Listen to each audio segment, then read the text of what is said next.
Hi friends, இன்றைக்கி இந்த வீடியோவில் என்ன பார்க்க போகிறோன்னா கற்பூரவள்ளி ஜூஸ் போட போகிறோம். இதை தான் அந்த கற்பூரவள்ளி எல்லாருக்கும் தெரிஞ்சிருக்கும்னு நினைக்கிறேன். இது வந்து சளி, அப்புறம் இருமல், இன்டைஜஸ்டிவ் ப்ராப்ளத்துக்கெலாம் ரொம்ப யூஸ்ஃபுல்லாக இருக்கும். நான் இன்றைக்கி ஒரு 10 இலை மட்டும் பறிக்க போகிறேன். 4 கப்பு தான் போட போகிறேன், 4 பேர் குடிக்கிற மாதிரி. எக்ஸ்ட்ரா கூட இன்னும் ஒரு 5, 10 இலை சேர்த்து வேணால் ஆட் பண்ணிக்கலாம் ஜூஸ்க்கு. இப்போ ஒரு 10 இலை மட்டும் நான் பறித்து எடுக்க போகிறேன்.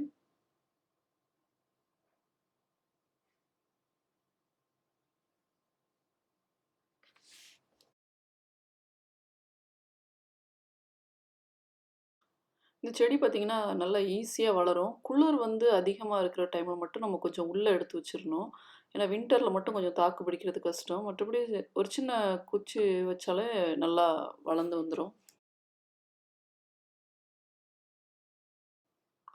இப்போ பார்த்திங்கன்னா நான் இலையெல்லாம் கழுவி எடுத்துகிட்டு வந்து வச்சுருக்கேன்.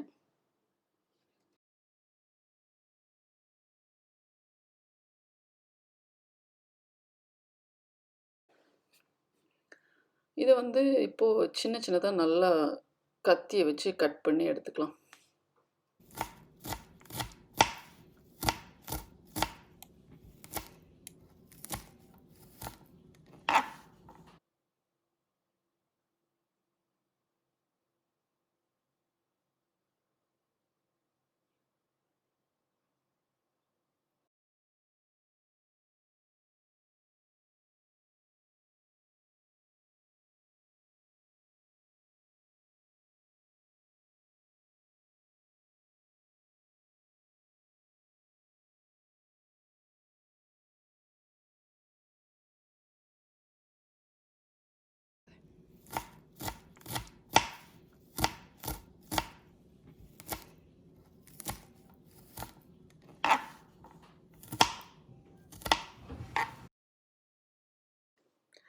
அவ்வளோதான், நம்ம வந்து எல்லா இலையுமே கட் பண்ணியாச்சு. நம்ம வந்து மிக்சியில் போட்டுட்டு கொஞ்சமாக தண்ணி ஊற்றி நல்லா அரைச்சி எடுத்துக்க போகிறோம்.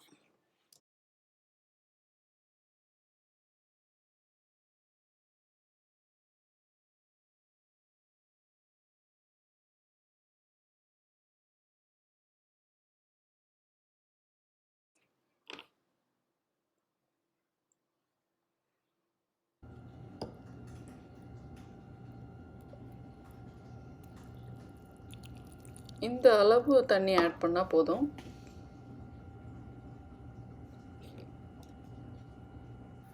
மிக்சியில் அரைச்சதுக்கப்புறம் பார்த்திங்கன்னா இப்படி தான் இருக்குது. இனிமேல் வந்து நம்ம வந்து ஒரு அரிப்பில் இதை வந்து நல்ல ஜூஸை மட்டும் நம்ம ஃபில்டர் பண்ணி எடுத்துக்கணும்.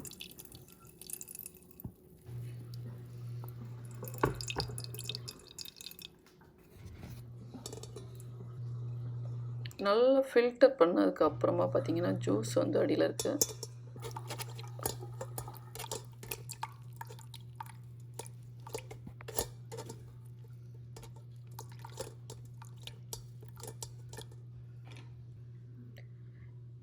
ஜூஸ் பார்த்திங்கன்னா இவ்வளோ ஜூஸ் இருக்குது நமக்கு. இனிமேல் நம்ம வந்து எவ்வளோ தண்ணி வேணுமோ அவ்வளோ தண்ணி வந்து நம்ம ஆட் பண்ணிக்கணும். நான் 4 பேர் குடிக்கிற அளவுக்கு வந்து 4 கப்பு ஆட் பண்ணுறேன். நீங்கள் எக்ஸ்ட்ரா வேணும்னா இன்னொரு நிறைய ஒரு 5, 10 இலை எக்ஸ்ட்ரா போட்டு அரைச்சிட்டு எக்ஸ்ட்ரா கொஞ்சம் தண்ணி ஆட் பண்ணிக்கலாம்.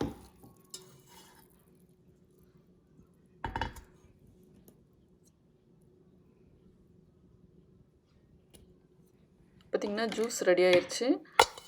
இதில் வந்து ஹனி வேணும்னா ஆட் பண்ணி மிக்ஸ் பண்ணிவிட்டு குடிக்கலாம். நான் வந்து இப்படி ப்ளெயினாக தான் குடிக்க போகிறேன் இன்றைக்கி.